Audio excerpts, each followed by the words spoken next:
You ask Tiger to solve. This deals with linear equations with one unknown. The final result is x equals 3. Let's solve it step by step. Simplify the expression. Expand the parentheses. Simplify the arithmetic. Multiply the coefficients.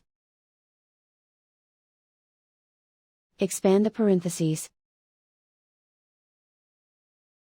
Group like terms. Simplify the arithmetic.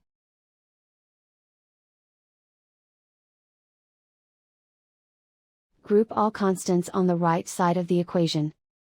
Subtract 5 from both sides. Simplify the arithmetic.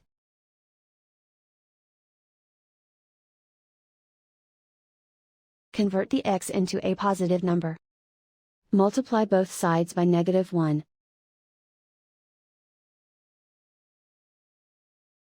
Remove the ones. Simplify the arithmetic. And so the final result is x equals 3.